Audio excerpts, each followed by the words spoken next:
Sir 70 ఏళ్ల వయసులో కూడా ఎంతో యాక్టివ్‌గా, ఆరోగ్యంగా ఉంటారు. ముఖ్యంగా ఎంతో క్లిష్టమైన క్రిటికల్ సర్జరీస్ ఆయన ఎన్నో చేస్తూ ఉంటారు. ఆయన రోజుకి 6, 7 గంటలు నిలబడి మరి ఎన్నో పెద్ద పెద్ద సర్జరీలు చేసిన ఘనత ఆయనది. సార్‌తో మాట్లాడి ఆయన ఆరోగ్యానికి సంబంధించిన అనేక విషయాలు తెలుసుకుందాం. సార్ నమస్తే. నమస్తే. ముందుగా మీరు ఇంత ఆరోగ్యంగా ఉండడానికి ప్రధాన కారణాలేంటో చెప్పండి? ప్రధాన కారణం అయితే భగవత్ కృప పుష్కలంగా ఉంది నా మీద. ఎందుకంటే అందరికీ తెలిసిన నానుడి ఆరోగ్యమే మహాభాగ్యం. కానీ అది ఆపాదించడం అన్నది ఎంతమంది వ్యక్తులకో తక్కువ జరుగుతుంది. మొన్ననే 2 రోజుల క్రితమే 70 సంవత్సరం పూర్తి చేసుకుని 71లో ప్రవేశించాను. ఈ వయసులో కూడా మీ ముందు ఉండి కూర్చొని ఇంత చలాకీగా కార్యక్రమాన్ని చేయగలని సామర్థ్యం భగవంతుడు ఇచ్చాడంటే ఆయన దయ. దానికి తోడు నేను పాడ్కాస్ట్లు కానీ ఎన్నో ప్రోగ్రాంలు చేసి కొంతవరకు దానివల్ల నేను నా జీవితంలో మార్నింగ్ నుంచి లైఫ్ స్టైల్లో కొన్ని మార్పులు చేర్పులు చేశాను. ఉదాహరణకి కొన్ని సంవత్సరాల క్రితం రాత్రి 9, 10 వరకు ఎగతెరిపి లేకుండా పేషెంట్ చూడడం, ఎమర్జెన్సీ వచ్చినప్పుడు, ఎందుకంటే న్యూరో సర్జరీలో యాక్సిడెంట్ కానీ ఏది కానీ చెప్పిరా రాత్రి మీద వచ్చినట్టయితే రాత్రి మీద వచ్చి ఆపరేషన్ చేయడం. దానివల్ల కొంత ఆరోగ్యం పరంగా పెట్టినా కూడా నేను ఎలాగ ఆలోచిస్తానంటే అదే శ్రీరామ రక్ష. అంటే ఇంతమందికి చేసిన మేలు ఆయన ఎక్కడెక్కడ రాస్తూ ఉంటాడు. అందువల్ల కూడా ఇంతవరకు కూడా ఆరోగ్యంగా ఉండడానికి ఆయన దానికి దోహదం చేశాడంటేనే, దానికి సాకారం చేశాడంటేనే ఇంకొకసారి నమస్కారం చేస్తున్నాను. దానికి తోడు నేను నేర్చుకున్న సైన్స్ ప్రకారం వ్యక్తి అన్నది ఎవరైనా ఎంత భాగ్యవంతుడైనా ఏ జాతి వాడైనా లైఫ్ స్టైల్ మార్పులు అనేది చాలా ముఖ్యం. మనం చిన్నప్పుడు గ్రామాల్లో ఉండే వాళ్ళు హాయిగా నిద్రపోతారు, 7 గంటలు నిద్రపోతారు. సాయంకాలం అయ్యేసరికి అసలు 7 గంటల తర్వాత అప్పుడు పాతలో లైట్లే లేవు, తర్వాత విద్యుత్ వచ్చింది. అదే కాకుండా ఈ మధ్య కాలంలో బ్లూ జోన్స్ అని ఒక సబ్జెక్ట్ వచ్చింది. బ్లూ జోన్స్ అని ప్రపంచంలో ఒక 5-6 స్థలాలు ఉన్నాయి. అంటే అక్కడ ఉండే వాళ్ళు హాయిగా 100 సంవత్సరాలు బతుకుతున్నారు. వాళ్ళు ఏమో స్పెషల్ భోజనాలు ఏం చేయటంలా. దాని మీద ఒక స్పెషల్ స్టడీ చేశారు కొంతమంది. ఆ ప్రాంతాలకు వెళ్ళి ఉండి అసలు ఏమిటి వీళ్ళు ఇట్లా ఎందుకుంటున్నారు. లోమా లిండా అని ఒక ప్లేస్, ఒకినావా అనేటువంటి జపాన్లో ఒకటి, లోమా లిండా అంటే కాలిఫోర్నియా దగ్గర, ఐకారియా అని ఒకటి, ఇట్లా నికోసియా అని ఒకటి, ఈ మధ్య కాలంలో ఒకటి సింగపూర్ లో ఒకటి యాడ్ చేశారు. ఒక 15 సంవత్సరాల క్రితం సింగపూర్ కృత్రిమమైంది. అవన్నీ న్యాచురల్, అంటే అవన్నీ సముద్రం తటంపై ఉన్నాయి. సింగపూర్ ఏముందండి, ఒక ప్లాంట్ సిటీ అది. అందుకని దీనిని న్యాచురల్ బ్లూ జోన్ కాకుండా ఆర్టిఫిషియల్ బ్లూ జోన్ అన్నారు. అంటే మరి ఈ ఆర్టిఫిషియల్ బ్లూ జోన్ లో ఎలా సాధ్యమైంది ఇది అని అంటే వాళ్ళ లైఫ్ స్టైల్, కలిసి ఉండడం, కలిసి భోజనం చేయడం, ఇలా కొన్ని ప్రక్రియల వల్ల ఇంత యాక్టివ్ ఉండడానికి 70 సంవత్సరాలప్పుడు కూడా అసలు అన్ని స్టడీస్ లో కూడా ఆ బ్లూ జోన్స్ లో ఏం చెప్పారంటే ప్రతి వారానికి ఒక్కసారిగా మీరు నమ్మిన దేవుని దగ్గరికి వెళ్ళి ప్రార్థన చేస్తే మీకు 14 సంవత్సరాలు ఎక్కువ అవుతున్నట్టు. ఎవరైనా మద్యం సేవించే అలవాటు నాకు ఇప్పుడు లేదు, మద్యం సేవించే అలవాటు ఉండేటట్టయితే మితంగా. జపాన్ ప్రిన్సిపల్ ఏంటంటే హకచీకి అని ఉంటుంది. అంటే మీరు తినే భోజనంలో రోజుకి 80% పొట్ట ఉండాలి, ఫుల్ 20% ఖాళీ ఉండాలి. పొట్ట కూడా జీర్ణ ప్రక్రియ చేయడానికి అవకాశం ఇవ్వాలి. చుట్టుపక్కల భోజనం ఏది ఆర్గానిక్ పద్ధతిలో తీసుకోవడం, అందరు కలిపి ఎంజాయ్ చేయడం, ఫ్యామిలీ మీటింగ్లు, ఫ్యామిలీలో అసలు కూర్చొని భోజనాలు చేసే ప్రక్రియ భారతదేశంలో కూడా తగ్గిపోతూ ఉంటుంది. ఏది జాయింట్ ఫ్యామిలీస్ అన్నది అసలు లెక్క పెట్టవచ్చు. జాయింట్ ఫ్యామిలీస్ ఉన్న వాళ్ళకట 7 సంవత్సరాలు పెరుగుతూ ఉంటుంది. అంటే ఇలాగ మీరు మామూలుగా భారతదేశంలో ఆరోగ్య ప్రమాణాలు 70 సంవత్సరాలు ఉన్నాయి. ఇప్పటికి పెరిగింది, ఎందుకంటే ఏదైతే ఉందో స్వాతంత్రం వచ్చేసరికల్లా 45 సంవత్సరాలే. అయితే ఇప్పుడు రకరకాల ఆరోగ్య వసతులు, తర్వాత నీటి తాలూకా పారిశుధ్యమైన నీరు కానీ, లేకపోతే ఏదైనా ఇబ్బందులు వచ్చినట్టయితే మన కోవిడ్ టైంలో ఎంత బాగా బయటకు వచ్చాం. ఇవన్నీ కూడా ఒక కారణం వల్ల 70 వరకు 75 వరకు ఈజీగా ఉన్నారు. ఇక్కడ మిగతాది ఇంత యాక్టివ్గా ఉండాలంటే మన లైఫ్ స్టైల్. నేను చేసేది లైఫ్ స్టైల్ స్పెషల్ గా ఏమి లేదు, భగవంతుడు ఇచ్చిన దాంతో సంతృప్తిగా ఉండడం, కంటెంట్మెంట్ లైఫ్. తదేక ధ్యానం మనం నమ్మిన వృత్తి, అది నాకు న్యూరో సర్జరీ. రెండవది మార్నింగ్ ఇప్పుడు కూడా 4:30 మ్యాక్సిమం 5 లోపల లేవడం, అదొక పెద్ద దినచర్య. భగవత్ కృప, భగవత్ ప్రార్థన కొంతసేపు. ఈ శాకాహారిని, మద్యం కానీ సిగరెట్లు కానీ అలవాట్లు లేవు. సాయంకాలం మళ్ళీ హాస్పిటల్ నుంచి ఆపరేషన్ చేసిన తర్వాత వెళ్ళిన తర్వాత కూడా సమయాన్ని బట్టి ఒక 20 నిమిషాలు మళ్ళీ వాకింగ్. బరువు ఏ రోజు కూడా పెరగకుండా, ఊబకాయం రాకుండా చూసుకునేటువంటి జాగ్రత్తలు. భోజనంలో ఏదే మరీ ఎక్కువ కాకుండా ఫ్యాట్తో క్వాంటిటీ తక్కువ చేసేటువంటి ఒక ఆలోచన. అంటే అందుకనే 70 సంవత్సరాలు అప్పుడు ఈ వెయిట్ దీనిగా ఉండి మనం మాట్లాడగలుగుతున్నాం అంటే ఇవన్నీ తాలూకా మేలికలకి ఏది ఒకటి కాదు. అందుకని లైఫ్ స్టైల్ అనేది ఈ రోజుల్లో నాన్ కమ్యూనికబుల్ డిజీజ్ లో 2 రకాలు ఉంటాయి. కమ్యూనికబుల్ డిజీజ్ అంటే ఇన్ఫెక్షన్ డిజీజ్, అంటే ఇప్పుడు కోవిడ్ అనుకున్నది ఎవరు తప్పు కాదు, ఎక్కడి నుంచి వచ్చింది, వుహాన్ నుంచి, లేకపోతే మలేరియా, ప్లేగ్, కలరా, ఇవన్నీ. ఇది నాన్ కమ్యూనికబుల్ డిజీజ్ అంటే లైఫ్ స్టైల్, జీవన శైలి వ్యాధులు. ఏమిటవి? హార్ట్ అటాక్, స్ట్రోక్, ఊబకాయం, బ్లడ్ ప్రెషర్ పెరగడం, ఇవన్నీ కూడా షుగర్. పార్కిన్సన్, షుగర్, ఇవన్నీ కూడా. అందువల్ల ఏమిటంటే అందులో కానీ మీరు జాగ్రత్తలు తీసుకునే భోజనంలో కానీ ఇవన్నీ కూడా మీరు తీసుకోగలిగితే మరి సాయంకాలం అనుకోండి ఇప్పుడు 9 గంటల తర్వాత అసలు నేను ఆ మొబైల్ అనేది ఎంతో దూరం ఉంటుంది. హాస్పిటల్ నుంచి చూస్తే ఫోన్ తప్ప ఎవరు ఫోన్ కూడా తీసుకోం.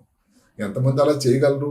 మీరు సీనియర్ న్యూరోసర్జన్ కాబట్టి అట్లా చేయగలమా? చిన్న వయసులో చేయగలమా అంటే కష్టమైందే అది.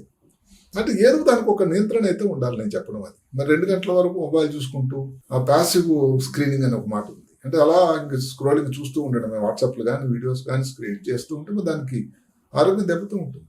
ఇప్పుడు 70లో మామూలుగా ఉండేది చేయడం కన్నా ఈ షార్ప్నెస్గా నిజంగా ఈ రోజు కూడా నాకు సంతృప్తిగా ఉంటుంది. ఏంటంటే ఎవరన్నా పేషెంట్ చాలా సంవత్సరాలతో వచ్చిన కూడా ఎలా ఉంది మీ చుట్టాన్ని బాగుండాలని అడిగితే వాళ్ళు ఎంత సంతోషపడతారు. అంటే దానికి ఎంత ప్రయత్నం కన్నా ఎంత షార్ప్నెస్ ఉండాలి. నేను నా గురించి చెప్పుకోవడం కాకుండా దీన్ని డెఫినెట్గా చాలా ప్రయత్నం అయితే అవసరం. అందరూ కూడా తెలియాల్సింది ఏమిటంటే నేను అన్నీ చేస్తాను నాకేం కాకూడదు అన్నది చాలా కష్టం. ముందు చెప్పినట్టుగానే మళ్ళీ ఇంకెన్నిసార్లు చెప్తాను, నా భగవత్ కృప ఒకటి ఉన్నట్టయితే మన ప్రయత్నం కూడా దీనికి తోడై ఈ చిన్న చిన్న మార్పులతోనే ఈ రోజు మీ ఎదురుగా ఉన్నాను. యోగా ఎక్సర్సైజ్ లాంటివి ఏమైనా చేస్తారా? నేను స్పెషల్ గా యోగా అంటూ చేయకపోయినా ఈ ఏదైతే వాకింగ్ అనేది నేను చేస్తానే నమ్మేది అది. జిమ్కి గట్రా వెళ్ళడం ఏ రోజున కూడా క్వశ్చన్ అన్నా లేదు. సో ఈ వాకింగ్ అనేది భోజనంలో కంట్రోల్, ఏ రోజు కూడా బ్రేక్ఫాస్ట్ అనేది మిస్ కాకుండా ఉండడం. బ్రేక్ఫాస్ట్ ఎంత లేట్ గా అయితే అంత నెమ్మది కాంప్లికేషన్ వస్తాయని సాయంకాలం ఈ మధ్య కాలంలో గత కొన్ని సంవత్సరాలుగా సాయంకాలం 7-8 కల్లా డిన్నర్ పూర్తి చేయడం, ఇలాంటి కొన్ని ఉన్నట్టయితే దాని ఉపయోగాలు దానికి ఉన్నాయి. అది నేను దానివల్ల నాకు ఎంతో ఉపయోగం జరిగిందని నేను నమ్ముతాను. మీది వైద్య వృత్తి, ఎంతో ఒత్తిడిలో ఉంటూ ఉంటారు. సర్జరీ చేసేటప్పుడైతే ఇంకా ప్రెషర్ ఎక్కువగా ఉంటుంది. మీ స్ట్రెస్ బస్టర్స్ ఏంటి సార్? ప్రెషర్ ని మీరు ఎలాగా అధిగమిస్తూ ఉంటారు? ప్రెషర్ అనేది ఇప్పుడు జీవితంలో భాగం అయిపోయింది. ఒత్తిడి లేని వ్యక్తే లేరు భారతదేశంలోనే. 70% మంది ఒత్తిడితో బాధపడు. స్కూల్కి వెళ్ళే చిన్నపిల్లల నుంచి 70 సంవత్సరాలప్పుడు ఏదైతే పిల్లలు ఇంకా సెట్ అవ్వలేదు, పెళ్లి కాలేదని పెద్ద మనిషి వరకు, బిజినెస్ చేస్తే బిజినెస్ లో ఇబ్బందుల నుంచి భారత ప్రధాని 5 రోజులు ఇప్పుడు మాటకు 5 దేశాలు ప్రయాణం దీనికి వెళ్ళాడు. ఆయన ఎంత నిద్ర ఉంటుందో ఏంటో అని ఆలోచిస్తే నేను చెప్పడం ఏంటంటే ఎవరికి తన అనువైనటువంటి స్ట్రెస్ అంటూ ఉన్నదే ఉన్నది. స్ట్రెస్ తోనే జీవనం చేయాలి. సో దానికి ఏమిటంటే స్ట్రెస్ అనేది ఒక భాగం అయిపోయింది. ఆపరేషన్ చేసినప్పుడు అయిన తర్వాత నేను నా పూర్తిగా తదేక జ్ఞానంతో ఇంకేం డిస్ట్రాక్షన్ లేకుండా ఆపరేషన్ 6 గంటలు 5 గంటలు 7 గంటలు చేసిన తర్వాత సాయంకాలం పేషెంట్ బాగా రికవర్ అయితే ఆ రోజు ఇంటికి వెళ్ళేసరికి అంతకన్నా సంతృప్తి ఏమిటి? మళ్ళీ భగవంతుని గురించి ప్రార్థిస్తాను, దేవుడా ఈ రోజు కూడా ఆపరేషన్ చాలా బాగా జరిగింది, నీదే తండ్రి. అట్లా ట్రస్ట్ అన్నది నేను ఇంకా ఎవరు అడిగారు నాకు, ఈ ఇన్ని గంటలు ఎలాగ ఆపరేషన్ చేస్తారు మీరు తదకి ధ్యానం అంటే నేను చెప్పాను అది విష్ణు సహస్రనామం చాంటింగ్ చేస్తాను, దానివల్ల వచ్చేటువంటి శక్తి అసలు నేను అనిపిస్తే తెలుస్తుంది, దానికి ఎక్కడ ప్రమాణికాలు లేవు. అంటే అది మీ స్వానుభవం? అవును. అంటే డైలీ చేస్తూ ఉంటారు సార్? డైలీ. ఓ గ్రేట్. ఇలాంటి టిప్స్ ఎవరు చెప్పరు సార్ డాక్టర్స్? ఇదంతా ఎవరు మాకు సిద్ధాంత్ గారు చెప్పారు, ఇది ప్రయత్నించండి డాక్టర్ గారు అని. అప్పటి నుంచి అదొక జీవన ప్రక్రియలో ఒక అలవాటు అయిపోయింది. ఉదయం స్నానం చేసిన తర్వాత దానివల్ల ఎంతైనా నాకు డెఫినెట్ గా ఇప్పుడు, ఎందుకంటే మనిషి కూడా 60-70 సంవత్సరాలప్పుడు 6 గంటలు తదేకచానంగా విరామం లేకుండా బ్రేక్ లేకుండా చేయగలడం అంత సింపుల్ అయితే కాదు. అది చేయగలుగుతున్నాను, నేను సంతోషంగా. మన ఆరోగ్యం ఆనందంలో ఖచ్చితంగా కుటుంబానికైతే పాత్ర ఉంటుంది సార్. మీ జీవితంలో మీ కుటుంబ పాత్ర ఏంటి? మా శ్రీమతి గారు ఇవన్నిటికీ ఇప్పుడు నాకు ఏదో సామెతలాగా అసలు ఇంటి దగ్గర ఏం జరుగుతుందో వాస్తవం నాకు తెలియదు.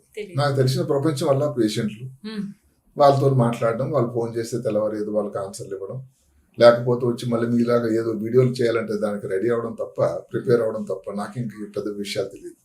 అన్నీ ఆమె చూసుకుంటుంది. దానికి తోడు ఇంకోటి ఏంటంటే ఇప్పుడు విషయాలన్నీ అన్నీ సవ్యంగా జరుగుతూ ఉంటే ఇంకా మనకు సంతోషంగా ఉంటుంది. ఒకటే అబ్బాయి, ఆయన మళ్ళీ నేను చదువుకున్న ఎయిమ్స్ ఢిల్లీలోనే కార్డియాక్ సర్జరీ చేశాడు. భగవంతుడు అందుకు కూడా ఎంతో మాకు ఆశీర్వదించాడంటే ఇంకా అంతకన్నా సంతోషమే ఉంటుంది చెప్పండి. లెక్కలేనన్ని సర్జరీస్ చేసుంటారు, ఎంతో మంది మిమ్మల్ని బ్లెస్ చేసి ఉంటారు సార్. ఎప్పుడైనా ఏదైనా సర్జరీ చేస్తున్నప్పుడు ఇది రిస్క్, భగవంతుడి మీద నమ్మకం లేదంటే ఆయన మీదే మొత్తం వదిలేసి నేను చేస్తున్నాను అని అనిపించిన రోజు ఏదైనా ఉందా? ఏ సర్జరీ అయినా? న్యూరో సర్జరీ అనేది చాలా క్లిష్టతరమైన సర్జరీ. ఉదాహరణకు మనం ఒక బ్రెయిన్ ట్యూమర్ తీస్తున్నాం, ఎక్స్పెక్టెడ్ కన్నా బ్లీడింగ్ ఎక్కువ అవుతా ఉంది. మనం ప్రయత్నం చేస్తూనే ఉన్నాం. ఎనస్థీషియా డాక్టర్ గారు బీపీ ఉంచాల్సింది ఎక్కడ 70 నుంచి 40, 30 కూడా ఉంచుతారా, మరి ఇంకా బ్లీడింగ్ అవుతూ ఉంటుంది. నేను అప్పుడు హడావుడు చేస్తూ ఉంటాను, ఇంకా బ్లీడింగ్ తగ్గించాలని సార్, ఇది లోయెస్ట్ బీపీ ఇంతకన్నా చేయలేమంటాం. అప్పుడు ఇంకా అన్యదా శరణం నాస్తి, అయ్యా నా ప్రయత్నం నేను చేస్తాను, ఇంకా చేస్తాను కూడా. దానికి నీ తాలూకా కొంత ఆశీర్వచనం ఉంటే సరే ఆగిపోతుంది, మంచి జరుగుతుంది ఏమో పేషెంట్కి. ఆ సమయంలో ఆందోళన చెందడం అనేది కూడా జరుగుతూ ఉంటుంది.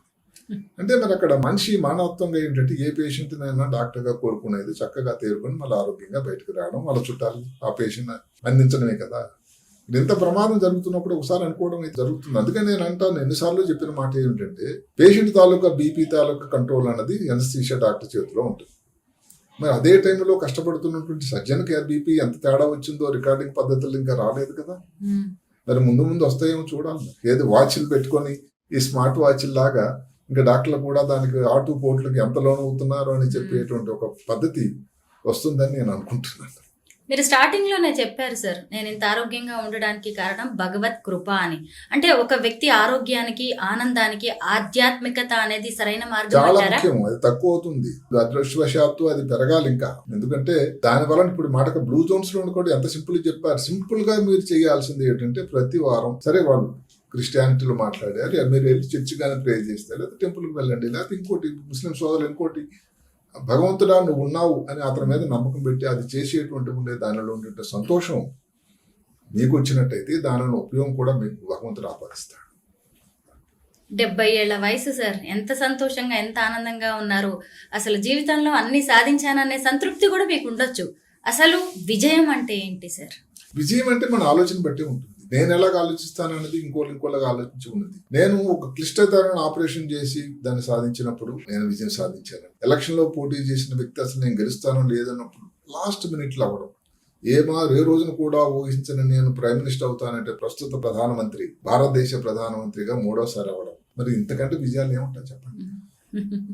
భగవంతుడు మీరు 100 ఏళ్ళు ఇలాగే ఆనందంగా ఆరోగ్యంగా ఉండాలని ఆయన ఆశీస్సులు మీ మీద ఉండాలని కోరుకుంటున్నాం. అలాగే మీలాగా మేము కూడా ఆరోగ్యంగా ఉండాలని, మమ్మల్ని బ్లెస్ చేయమని మిమ్మల్ని అందరూ కోరుకుంటున్నాం. ఆరోగ్యంగా ఉండాలి. అందరూ కోరుకునే మన కార్యక్రమాలు సోషల్ మీడియా ద్వారా వెళ్ళేటువంటి సమాచారం వల్ల ఆఖరిగా ఒక చిన్న సంతోషం ఏంటంటే సోషల్ మీడియా రీచ్ అనేది ఎంత పెరిగిందంటే దానివల్ల చెడు జరిగిన కొన్ని సంఘటనలు చెదురుమదురుగా వస్తూనే ఉన్నాయి.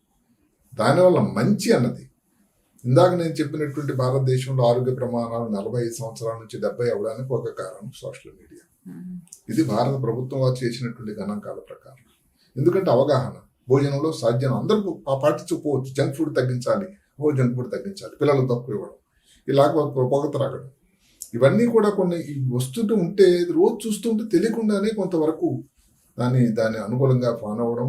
వాకింగ్ అనేది ఇప్పుడు ఈ రోజుల్లో ఒకప్పుడు కన్నా ఎంత శాతం చూస్తూ ఉంటే ఎక్కడ చూస్తూనే ఉన్నారు వాకింగ్. సో ఇలాంటి కొన్ని ఆలోచనలు దాన్ని సరైనటువంటి జీవన శైలిలో మార్పులు చేసుకోవడం కూడా జరుగుతూ ఉంది. దానివల్ల కూడా మంచి జరుగుతూ ఉంటుంది. కాబట్టి థ్యాంక్స్ టు సోషల్ మీడియా చెడు ఏవో పక్కన పెట్టినా కానీ శాతం చాలా తక్కువ, దాని ఉపయోగం కూడా చాలా ఉందని నేను నమ్ముతాను. Thank you so much sir, అద్భుతమైన విషయాలు చెప్పారు. నమస్కారం.